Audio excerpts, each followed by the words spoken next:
How's it going, everybody? So today, we're thinking about building a tiny house.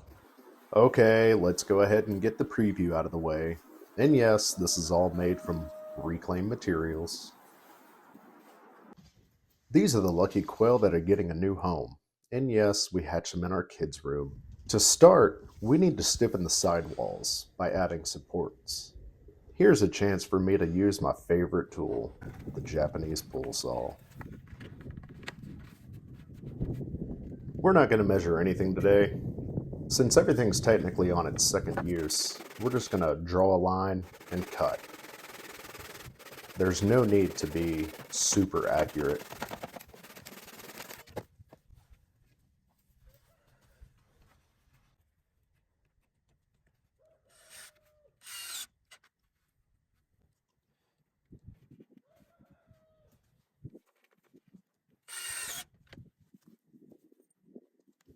Next thing we need to work on is the roof. And this is actually going to be another reclaimed piece of material from our brooder.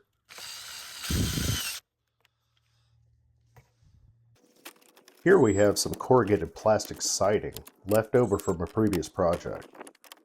This will be great protection against the wind.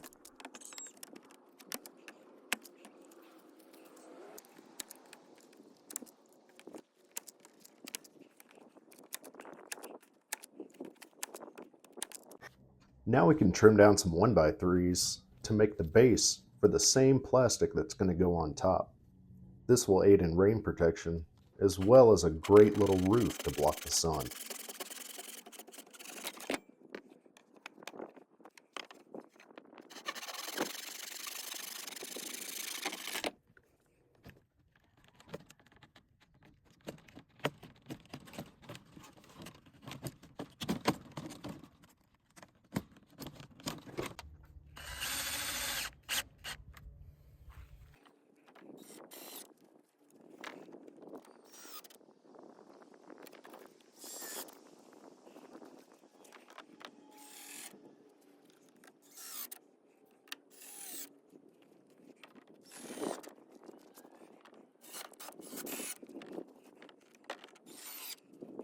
So now that we have the roof and sun protection, we need a way to move this mobile apiary.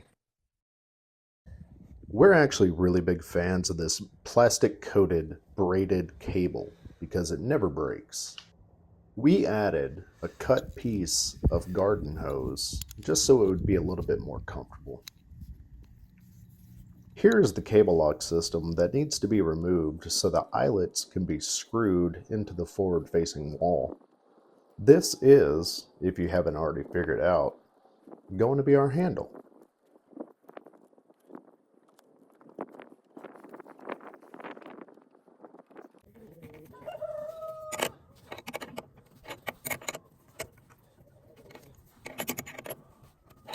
Next, we need a way to wheel this bad girl around.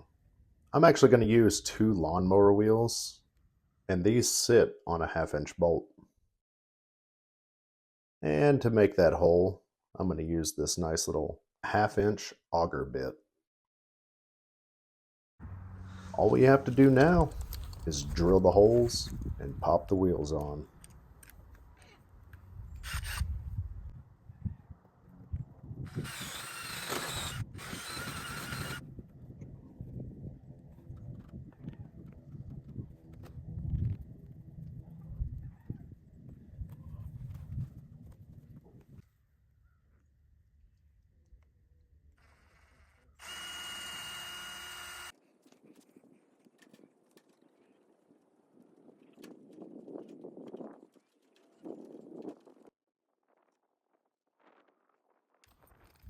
All right, well, now that the wheels are on, it's time to take this bad girl on a test drive.